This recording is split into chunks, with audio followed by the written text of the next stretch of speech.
가기사는 증시 각도기. 네, 안녕하세요. 전문투자 증시 나침반 안지원입니다. 네, 안녕하십니까. 1차 하는 쉬운투자 각도기 박산준입니다. 네, 오늘은 많이 떨어졌던 것 같아요. 오늘은 그동안 고생하셨던 뭐 전기전자, 반도체 갖고 계신 분들한테는 패러다이스한 날이었고, 그 다음에 드디어 전기전자 업종이 움직이기 시작합니다. 한국 가장 큰 업종인. 네, 특히 하이닉스는 5%나 상승했고, 웬율? 삼성전자도 2% 넘게 상승하더니 종가에서는 조금 빠졌습니다. 0.8% 상승으로 마감을 했습니다. 엄청나게 올랐어요. 네. PCB 업체고 뭐고 하여튼 뭐 장비 업체 뭐 해서 싹 다 올랐어. 오늘 그 업종. 예, 맞습니다. 참 우리 얘기를 시장에서 이제 받아들이는구나. 선수들만 보는 채널인가 보구나. 이런 생각과 동시에 많은 분들은 오늘 도탄에 빠졌고, 그 다음에 야, 금리 덕택에 우리의 압북 종목이었던 보험주들이 좀 많이 빠졌어요. 거덜났어. 좀 아마 약간씩 줄이시긴 하셨을 것 같아요. 왜냐면 캐니발의 얘기를 많이 드렸었으니까 그랬을 것 같긴 한데, 그럼에도 불구하고 와, 이렇게 빠지나? 좀 어처구니 없을 정도로 많이 빠지더라고요. 네. 그렇죠. 금리 시장이 지금 채권 시장이 난리가 났어요. 이제 채권 애널리스트들의 이렇게 글들을 읽어보면 너무 황당하다는 거야. 아무리 그래도 이건 너무 심하지 않느냐, 막 이런 식으로 해서 쉽게 얘기하면 채권 시장, 채권 폭락이 시작된 거지. 그래서 완전 2달 전에 비해서 거의 아수라장이에요. 채권 시장이 매일 같이 빠졌거든. 근데 이건 너무하다 했는데 오늘 드디어 금리가 반락하면서 채권 가격이 급등하는 양상 보여줬습니다. 또 오전에는 또 금리가 엄청 급등하더라고요. 그래서 미국에서는 금리 많이 빠졌는데 우리나라에서는 갑자기 금리가 막 치솟길래 깜짝 놀랐는데 갑자기 오후 들어서 오른 거 전부 다 반납하고 그 이상 떨어지더라고요. 지금 채권 시장이 좀 말이 아니에요. 한국 채권 시장은 한 2달간 폭락하다가 오늘 급등한 날이에요. 그러니까 되게 신기한 날이다, 이렇게 보시면 되겠어요. 네, 오늘 좀 채권 시장은 진짜 살벌했을 것 같아요. 변동성이 너무 컸었던 것 같고요. 오늘 코스피 지수는 0.5% 하락, 코스닥은 0.8% 정도 하락했고요. 지금 지수가 둘 다 간당간당합니다. 코스피가 3,009포인트예요. 3,000이 깨질랑 말랑하고 또 3,000 깨질랑 말랑. 코스닥은 지금 1,000.13포인트거든요. 이것도 좀 간당간당한 상황입니다. 오늘은 개인 투자자만 매수를 했고요. 코스피에서 2,700억, 코스닥에서 1,400억 매수했습니다. 외국인은 코스피에서 1,400억 매도했고 코스닥에서는 700억 매도했습니다. 기관은 코스피에서 1,500억 매도, 코스닥에서 400억 매도했고요. 오늘은 아시아 증시 전반적으로 빠졌어요. 일본은 한 마이너스 1% 정도. 많이 빠졌네. 홍콩은 뭐 0.13% 정도 빠지고 있고요. 상해도 한 1% 초반 정도 지금 빠지고 있는 것 같습니다. 자, 150bp 빠졌어. 고점 대비. 오늘 하루만이야. 예, 오늘 하루 변동성이 오늘 하루 어마어마했습니다. 고점 대비 150bp야. 3년물 채권. 네. 와, 채권 시장 완전. 여러분 위로를 받으시기 바랍니다. 지금 채권 시장은 진짜 완전 오늘 오전에 피울음 소리 지옥문 열려서 다 우리 이러다 다 죽어. 다 죽어가고 있었지. 다 죽어가고 있는데 다 죽어 이제 끝났어. 포기 이러고 나니까 반등. 어마무시하게 반등한 그런 장이었다. 네. 거의 뭐 주식처럼 움직이는 것 같아요. 오늘. 이거는 주식보다 더 심했다고 봐야 되겠죠. 이 금액이 크잖아요. 이거는 지금 와, 이게 얼마였냐면 8월 말에 9월달 초에 1.4가 2.5를 1.5까지 간 거야, 장중에. 그런데 지금 2.015인데 뭐 완전 뭐 퍼센트를 따져보세요. 이게 얼마인가. 1,400포인트가 2,100포인트까지 한 2달 만에 올랐다고 생각해요. 그렇죠. 그런 느낌? 네. 오늘 은행주들이 많이 빠졌는데요. 은행 ETF 기준으로는 한 1% 정도 빠졌고요. 카카오뱅크만 4% 올랐고 나머지 시중은행들은 한 1, 2%대 정도 하락세를 기록을 했습니다. 보험주 빠진 거하고 같은 맥락으로 보셔야 되겠어요. 네, 보험주가 오늘 또 업종 상승률 중에는 제일 많이 하락을 했고요. 3.5% 정도 업종이 하락했습니다. DB손해보험이 7% 하락, 삼성화재 6% 하락, 현대해상이 한 5.7% 정도 하락을 했고요. 카카오뱅크가 오른 거는 이제 국고금 수납점 승인이 되면서 강세를 보였던 것 같습니다. 한국은행은 이제 국세납부의 편의성, 그리고 효율성 제고를 위해서 이렇게 승인을 했고요. 11월 1일부터는 이제 카카오뱅크에서도 뭐 소득세, 법인세, 증여세, 종부세 이런 세금 납부가 가능해집니다. 시중은행들은 이미 다 승인이 되어 있는데 인터넷뱅크에서는 유일하게 카카오뱅크가 승인을 받았고요. 그리고 최근에 국고채 3년물, 10년물 스프레드도 좀 떨어지고 있더라고요. 요즘에 계속 연일 떨어지고 있는데 이것도 좀 금융주한테는 좋지 않은 요인인 것 같습니다. 그리고 오늘 특히나 금리 하락세가 커가지고 좀 더 심했던 것 같고요. 국고채 3년물은 지금 한 2% 정도 되거든요. 예, 2%예요. 아침에는 훨씬 더 높았어요. 2.15였어요. 앞서 말씀드렸지만. 네, 2.15 정도까지 올랐었는데 여기에 대해서 이제 신한금융투자에서 금리 관련된 코멘트가 내년까지 기준금리가 1.25%포인트 인상하는 걸 시장이 반영한 수준이다라고 평가를 했었거든요. 근데 이제 1.25는커녕 1% 금리 인상도 지금은 조금 무리라는 거죠. 그래서 이게 좀 금리가 좀 과다하게 올랐다 이런 그렇지. 코멘트를 오전에 했었는데요. 맞아요. 그러고 나서부터 확 떨어졌어요. 그렇죠. 저도 이 의견에 동의는 했거든요. 근데 금리 참 너무 많이 오른다 단기간에라고 했는데 오후 들어서 갑자기 이렇게 폭락을 그렇게 빠르게 할 줄은 몰랐습니다. 지금 우리가 금리가 0.75인가 1%인가? 어떤 게요? 0.75입니다. 기준금리가. 지금 기준금리가 0.75니까 지금 3년물이면 콜금리하고 기준금리하고 차이가 뭐 많이 나봐야 뭐 50에서 100bp 사이가 나야 되는데 지금 이게 무슨 말이냐면 아까 2.15가 됐으면 그 금리가 낮은 상황이니까 그 폭은 더 줄겠죠. 콜금리하고 폭은. 그러면 지금 이게 한 1.5는 돼야 최소 1.5는 넘어야 그 3년물 2.1% 이런 게 적당하지 않겠느냐 이런 얘기로 이해하시면 될 것 같아요. 네. 그러니까 근데 지금 여기서 금리가 한 1.5가 되려면 75bp가 올라야 해서 3번 정도 금리를 더 올려야 되는 거고 그거보다 더 육박한다면 4번 정도 금리를 올려야 되는 건데 그게 말이 되냐 하는 얘기를 그렇죠. 한 거죠. 네, 그리고 오늘 남양유업이 10% 이상 상승을 했는데요. 어제도 좀 많이 상승을 했는데 어제 사실 그 법원이 가처분 신청을 인용을 하면서 얘기를 했던 그 언급이 굉장히 좀 임팩트가 있었던 것 같습니다. 거의 뭐 스포를 한 수준이었던 것 같은데요. 홍 회장의 계약 취소는 효력이 없다. 이렇게 언급을 정확히 해줬습니다. 서울경제 단독 보도에서는 또 다른 내용을 더 얘기를 해줬는데 홍 회장이 매각 대상에서 매출 비중의 약 30%를 차지하는 외식 사업부, 특히나 이제 백미당이라는 브랜드를 남양유업이 갖고 있는데요. 하얀 아이스크림 맛있죠. 네, 요거는 특히나 수익성이 좋아서 그 매각 대상에서 제외해달라 이런 요구를 했다고 합니다. 근데 여기에 대한 합의를 이제 법적으로 이제 계약서상 증명을 하지 못해서 매각 취소 사유가 없다라고 판단을 한 거죠. 그러니까 우리가 한앤코하고 백미당은 안 팔기로 했었는데 그것까지 팔려고 하니까 이거 깨야 되겠다.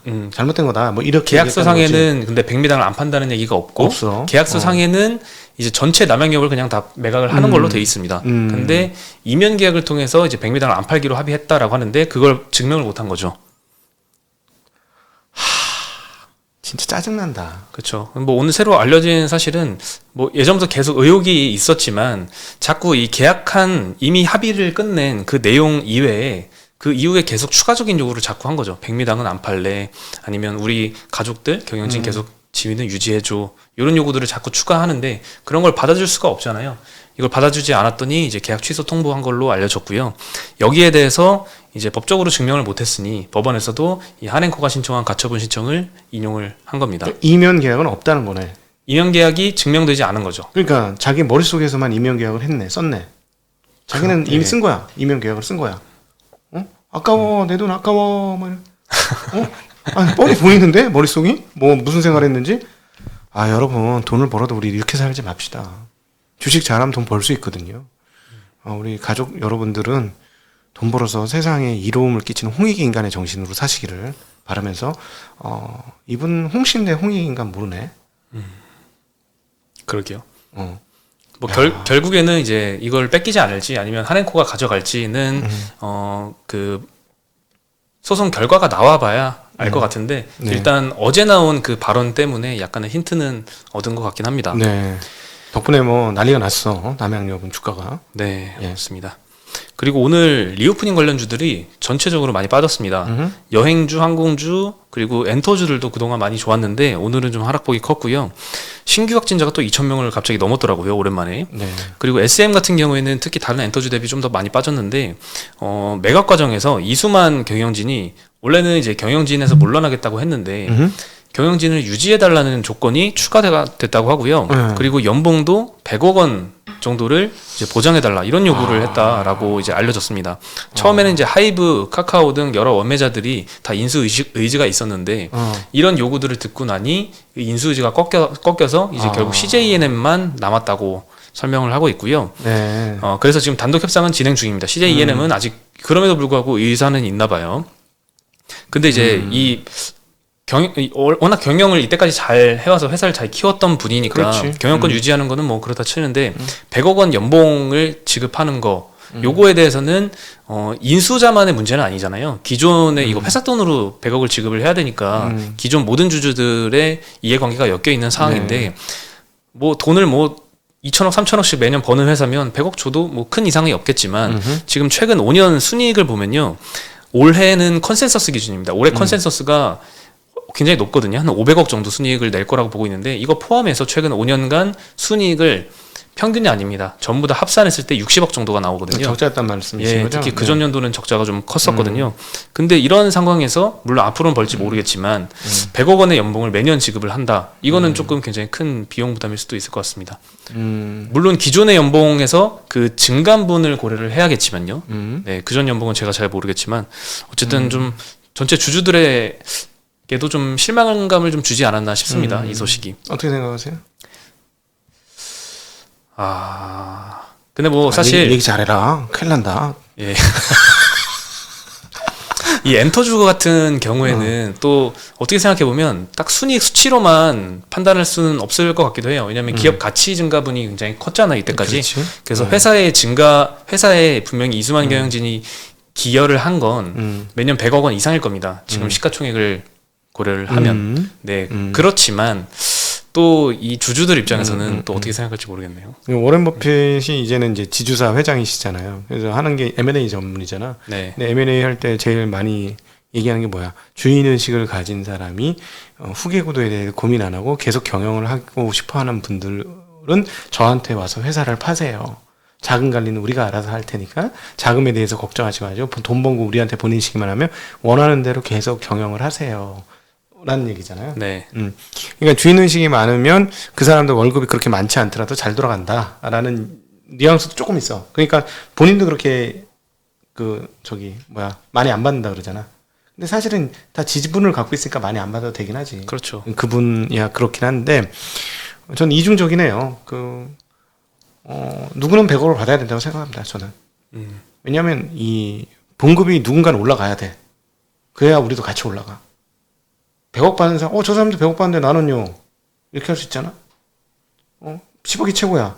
그럼 저는요. 이러면은, 그래? 너는 1억만 받아. 뭐 이렇게 되는 거잖아. 근데 누가 100억을 받아. 그럼 저는요. 이러면, 그렇지 않을까요? 저는 이 매년 100억보다도 조건이 차라리 지분을 조금 남겨두고 덜 파는 구조가 훨씬 나을 것 같아요. 매년 100억을 받으면 내가 경영을 잘하든 못하든 100억 고정이면 안이해질 수 있다. 그렇죠. 그것보다는 차라리 지분을 들고 있는 게 훨씬 더 유의미 있지 않을까. 프로야구 선수들처럼 달면 되지 뭐. 순이익이 얼마일 때는 얼마 주고. 그렇죠. 그런 조건이 안 되면 있으면 얼마 안 마찬가지겠죠. 주고. 뭐 이렇게 프로로 하면 되지. 프로 야구 선수처럼. 근데 저는 큰 그림이 뭐냐면 야 이거 집값이 떨어지면은 금융시장이 이제 난리가 날 텐데 집값이 안 떨어질 유일한 방법이 하나가 뭔지 아세요? 뭐예요? 돈 가치가 떨어지는 거예요. 돈 가치를 떨어뜨리는 최고의 방법이 뭔지 아세요? 임금을 올리는 거예요. 그래서 임금이 좀 올라야 된다고 생각해. 우리 임금만 안 올렸잖아. 이제 임금 좀 올리자. 그러면 선빵은 누가 한번 날려줘라. 이수만 아저씨께서 선빵을 날려서 100억을 받아라. 그럼 우리는 나도 한 10억 받아보자. 그런 큰 그림? 그런 큰 그림이 있습니다. 네. 여러분도 다 이제 10억 이렇게 받고, 저분은 100억 받고, 그럼 딱 좋겠네. 딱 좋아. 그렇죠. 저는 뭐 SM 주주가 아니기 때문에 SM 주주 걱정은 여기까지만 하겠습니다. 네. 그리고 현대모비스가 이제 CATL의 셀투팩 기술, 이 모듈 중간에 셀 모듈 팩인데 이제 중간에 모듈 공정이 없죠. 중간 주머니를 안 넣는다는 얘기죠. 네, 그러면 이제 에너지 밀도가 좀 높아질 수 있는데요. 더 많이 넣는 거죠. 네. 포장지 하나가 덜 들어가는 거니까. 네, 이 셀투팩 이 기술을 활용을 해서 현대기아차에 좀 적용을 한다는 소식이 나왔습니다. 양측은 이제 배터리 시스템 어셈블리 기술 협력을 위한 MOU를 체결을 했습니다. 네. 이 셀투팩 기술을 활용하면 LFP 배터리의 최대 단점인 짧은 주행 거리를 어느 정도 보완을 할 수가 있고요. 앞서 테슬라도 LFP 배터리를 좀 저가형 모델에 먼저 채용을 하겠다 밝혔고요. 벤츠도 마찬가지 발표를 했습니다. 그러면서 이제 셀투팩 기술을 선점을 했는데 현대기아차도 이에 동참을 할 것 같다는 이런 가능성이 좀 높은 소식인 것 같습니다. 근데 요즘에 현대차와 기아의 이 조금 방향성이 좀 갈리고 있는 것 같아요. 기아는 좀 주가가 어느 정도 반등을 했는데 현대차는 떨어진 것도 굉장히 크게 떨어졌고 아직 반등도 좀 미미했고요. 오늘도 현대차는 1.6% 하락했는데 기아는 1.1% 상승했습니다. 기아가 잘하긴 해요. 네. 요즘 기아가 잘하는 것 같아요. 차도 잘 만들고 좀 잘하더라고. 네. 만족도 타본 친구들의 만족도가 꽤 높아. 기아차에 대한. 저도 이 차량에 대한 지식은 좀 없기 때문에 네. 그 자동차 전문 유튜버들을 좀 영상을 보면은 현대차와 기아의 경쟁력이 예전과는 너무나 다르게 크게 변화하고 있다고 하거든요. 특히 기아의 경쟁력이 굉장히 많이 현대차 대비해서 상대적으로 올라오고 있다고 하는데 그게 판매량 데이터에도 그대로 나타난다고 하더라고요. 8월쯤 데이터부터는 원래 현대차와 기아의 판매량이 어느 정도는 갭 차이가 유지를 했었는데 네. 이 갭 차이가 점점 쪼그라들고 있다고 합니다. 꽤 잘하고 있어요. 네. 제가 타보면 느낌이 있어. 난 좀 그런데 되게 민감하거든. 성능도 좋고 이 디자인도 훨씬 더 굉장히 예뻐지고 있죠. 디자인은 뭐 호불호 있으니까 잘 모르겠고 차가 마감 수준 이런 것들이 상당히 많이 올라오고 있는 것 같아요. 네. 네. 그리고 오늘 또 LFP 네, LFP 진짜. 네. 네, LFP가 이제 늘어나면 관련 또 수혜주들이 또 있겠죠. EG라는 회사는 이제 LFP에 들어가는 산화철 15% 점유율을 가진 회사고요. 오늘 8% 상승했습니다. 코인테크가 오늘 26% 올랐는데요. 이 자회사 중에 50% 지분을 갖고 있는 탑 머티리얼이라고 있는데요. LFP 전지 설계 및 제조 능력을 보유하고 있다라고 합니다. 코인테크. 네. 평상시에는 별 변화가 없다가 오늘 갑자기 급등했더라고요. 이거 내가 옛날에 탐방했던 회사인데 안산에 있어요. 계좌 한번 열어봐야 되겠다. 이 주식 갖고 있는지. 알겠습니다. 네, 감사합니다. 잃어버렸던 비상금 나오는 느낌이네. 이게 될 것 같은데 잘 안 되더라고 이 회사가. 손절 쳤다. 손절 쳤다. 손절 쳤다. 생각. 깜짝이야. 이 안타깝네요. 공장 자동화하는 회사거든요. SFA하고 이렇게 갈라진 회사 중에 하나예요. 근데 SFA는 너무너무 잘 나가는데 이 회사가 되게 고전하고 2차 전지 물류 자동화 시스템도 받고 막 하려고 하고 하려고 하는데 잘 이상하게 안 돼. 그런 회사. 여기 그 열받은 게 느껴졌습니다. 팀장하고도 아주 친해졌었는데 주식이 안 됐어. 그러네요. 저도 여러분 잃었습니다. 네. 그렇고요. 오늘 비상금 잃어버린 느낌이다. 주머니에 넣어놨던 비상금 잃어버린 느낌이야. 어쩔 수 없죠. 기분 되게 나쁘네. 어쨌든 LFP 이거 나 LG 하기 잘했어야 된다고 생각해. 몰라. 이거 누구 잘못인지 모르니까 정확하진 않습니다. 그게 GM 잘못인지 어딘지 모르겠지만 안 터졌어야 되는데.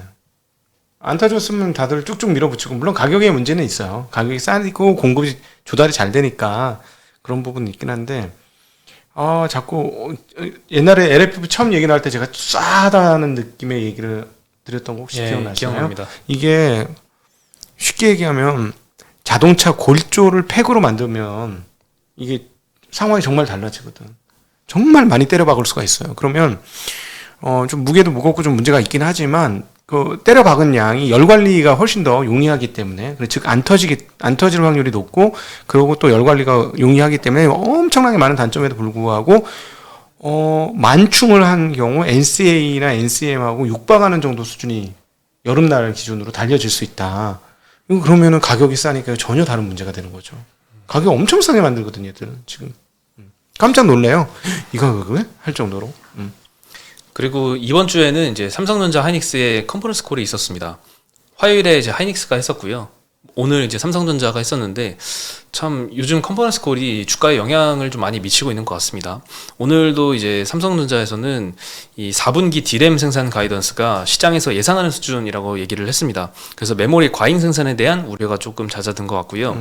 한진만 메모리 전략 마케팅 부사장인 이제 과거보다 메모리 사이클의 주기나 변동폭이 줄었고 또 재고도 많이 낮아졌기 때문에 크게 우려할 상황은 아니라고 언급을 했습니다. 회사들하고 다 틀리다니까. 네, 지금 고객사와의 의견 차이가 좀 있는 것 같아요. 메모리 반도체 투자 계획에 대해서는 업황에 연계해서 유연하게 진행할 예정이고 기존 계획 대비 변동이 있어서 연간 전망은 제시하지 않는다고 밝혔고요.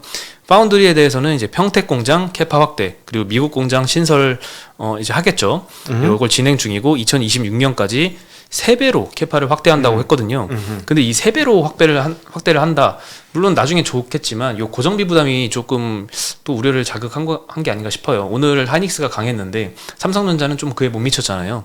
근데 최근에 인텔 사례도 보면은 이 캐파 파운드리 투자를 늘린다고 하면서 GPM 그 매출 총이익률 가이던스를 내렸거든요. 그러니까 캐파를 그만큼 많이 확대해야 되면 엄청 큰 고정비가 들어가야 되고 장비사 넣어야 되니까 그에 따라 이제 비용이 많이 늘어나니까 감가상각이 빵빵 터지니까. 네, 이 이윤에 대한 걱정이 좀 있었는데 삼성전자도 이렇게 캐파를 많이 확대한다고 하면서 그 걱정이 조금 생긴 게 이 하이닉스와의 주가 차이를 만들지 않았나 생각이 들고요. 그렇지. 생각보다 메모리는 안 나쁘다고 하고. 네. 그렇게 해석할 수 있죠. 예, 그리고 IM 사업부도 이제 실적을 보면은 매출과 영업이익이 전년 대비해서 각각 7%, 24%씩 감소했습니다. 그리고 전분기 대비해서는 매출이 25% 증가, 영업이익이 3.7% 증가했는데요. 당연히 이거는 이제 폴더블 폰이 8월에 출시했기 때문에 그 영향이 있었던 것 같고요. 오늘도 외국인 순매수를 보면 삼성전자는 1,700억 매도를 했더라고요. 하이닉스는 1,100억 매수했고 지금 연속으로 5일째 삼성전자 팔고 하이닉스는 사고 있습니다. 네. 근데 진짜 심리라는 게 되게 웃기지 않아요? 1월 달 같으면 야, 이 회사 파운드리까지 해서 이제 세계적인 파운드리 회사 아니야? 그럼 아니냐고. 맞지 않아? 1등 TSMC, 2등 누군데? 삼성. 근데 이거를 증설하는 걸 그 1월 달은 그렇게 좋게 해석하더니 지금 왜 나쁘게 해석할까? 그게 참 주식을 어렵게 만드는 요인 아닐까요? 똑같은 정보가 나와도 어떨 때는 이거 가지고 막 폭등을 하는데 어떨 때는 그게 나오자마자 주가가 꼬꾸러지거나 이런 경우가 굉장히 많잖아요. 묘미죠, 묘미. 묘미입니다. 그래서 저는 이걸 긍정적으로 봐야 된다는 입장이에요. 그래서 삼성은 팔 필요 없다라는 얘기를 드렸던 거죠. 자, 시장은 우리가 생각하는 것처럼 좀 더 가깝죠? 시중에서 얘기했던 것보다 삼성전자에 대한 전망이 다시 한번. 우리가 했던 전망에 더 삼성전자가 가깝게 움직이는 거죠. 그러고 있는 것 같아요. 아직까지는. 지금 하락세는 멈췄고요. 하락세는 멈췄잖아. 우리가 얘기한 딱 그 시점부터. 그 메모리에 대한 의견이 조금 개진이 되면서 하이닉스에 대한 이제 목표가가 그러니까, 어저께 상향됐다고 말씀드렸고 그것도 우리가 계속 얘기하던 바 아니야. 우리가 얘기하던 바잖아. 참 우리는 양질의 그 콘텐츠 잘 만들고 있는 것 같습니다. 오은창 센터님 고맙습니다. 네. 저희도 진짜 잘 만들었어. 그건 진짜 한번 보세요. 진짜 좋아하네요. 그리고 LG화학이 오늘 이제 다른 셀업체들은 조금 조금 하락을 했습니다. 삼성 SDI 0.5% 하락했고 SK이노베이션은 3% 하락했는데요. SK이노베이션은 뭐 유가 빠진 거 영향을 좀 받은 것 같고요. LG화학은 3% 올랐는데 일본 도레이하고 헝가리에 분리막 합작법인을 설립한다라고 밝혔습니다. 합작법인은 5대5로 설립을 하는데 한 30개월 이후에 한 2년 반 뒤에 LG화학이 도레이의 지분 20%를 추가로 인수해서 경영권을 확보한다고 하고요. 투자금은 1조 원 이상 단계적으로 투자할 예정이고 내년 상반기에 라인 증설을 시작해서 LG에너지솔루션 폴란드 공장부터 해서 유럽 쪽으로 공급을 한다고 합니다. 네, 그리고 오늘도 2차전지 소재주들은 하락해서 마감을 했습니다. 동화기업이 마이너스 5%, 대주전자재료 마이너스 4%, 에코프로비엠 마이너스 2.4, 에코프로 마이너스 2.4, LNF도 마이너스 2%. 네, 도레이 강자죠. 첨단 소재 최고의 강자죠. 그렇죠. 최고의 강자예요. 카본 소재의 저거 아닙니까? 으뜸 아닙니까? 으뜸. 우리 자전거 탈 때 도레이 T 뭐 400, T300, T500 그 원사로 만들었느냐 안 만들었느냐. 거기에 따라서 낚싯대도 도레이 카본 원사로 만들었느냐, 골프채도 그걸 만들었느냐, 굉장히 중요하죠. 그렇군요. 레저가 없어서 잘 몰라. 저는 뭐 실내 자전거 있습니다. 제가 자전거 한 대 사줘? 자전거요? 타러 올래? 양평에? 사주시면은 제가 한번 타고 갈게요. 한 번 하면 안 되지. 나는 몇십만 원짜리는 안 사주니까. 아, 그래요? 매주 와야 되는데. 그렇다면 저의 새로운 취미로 한번 삼아보겠습니다. 그러면 매주 와서 나하고 같이 이렇게 100kg, 200kg씩 이렇게. 100kg는 조금 무리일 것 타다 같은데. 보면 된다니까. 그래요? 한번 생각해 보겠습니다. 저도 그럼 생각해 보겠습니다. 네.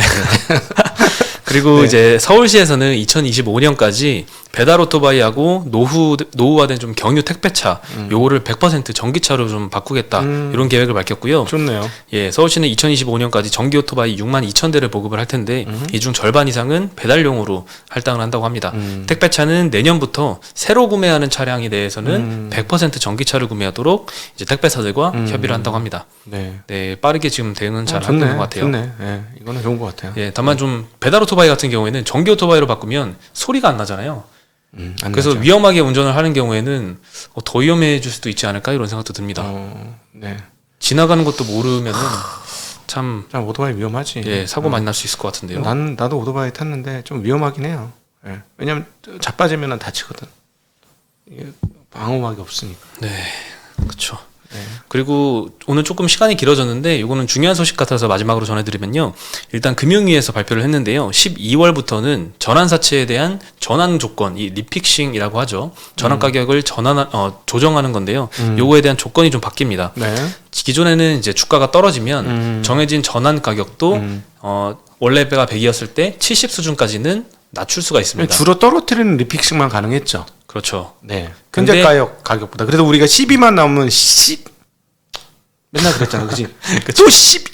또 10이야. 우리는 12를 살 수가 없잖아요. 네, 개인 투자자들은 거의 할 수가 없습니다. 정말 간혹가다 일반 공부하는 거 빼고는. 그래서 기관 투자자들의 몫이었는데 이 12에 대한 조건이 조금 기관 투자자들한테는 불리해지게 바뀌는 거죠. 아우, 잘 됐어. 이제 네. 이제 12 발행하는 업체들 조금 어렵겠네. 그럴 수도 있을 것 같아요. 자산운용사들 중에서 이거 전문적으로 하던 사람들은 조금 힘들어지겠네. 그렇죠. 12가 이제는 전환 가격이 주가가 오를 때는 전환 가격도 따라 올라가게 이렇게 변경이 된다고 합니다. 12월부터요.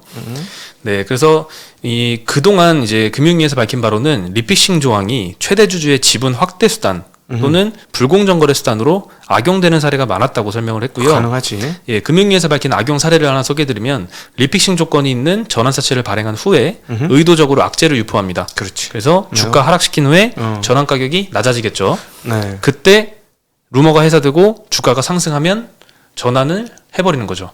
그러면 낮아진 전환가로 나는 주식으로 전환할 수가 있는 거죠. 그걸 대주주가 한다는 얘기예요.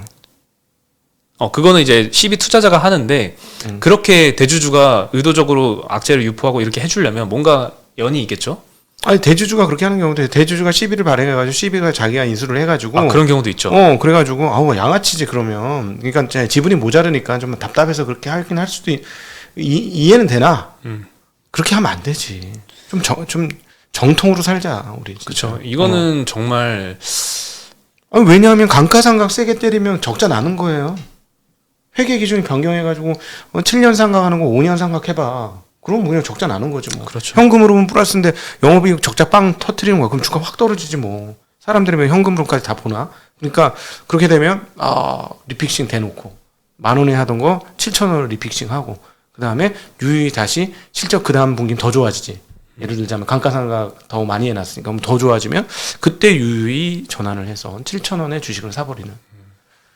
그래서 저도 이제 기존의 책들을 보면은 전환사채, 신주이스커브 사채 잔고를 꼭 확인하라는 내용을 예전부터 많이 봤거든요. 그렇죠. 물타기 된 거니까. 예, 그래서 최근에도 이제 기업을 분석할 때도 그 잔액은 항상 확인을 하는데 많은 무조건 투자를 안 합니다. 아무리 다른 것들이 다 좋아 보여도. 네. 그리고 이제 추가적으로 바뀐 게 콜옵션 한도도 바뀌었습니다.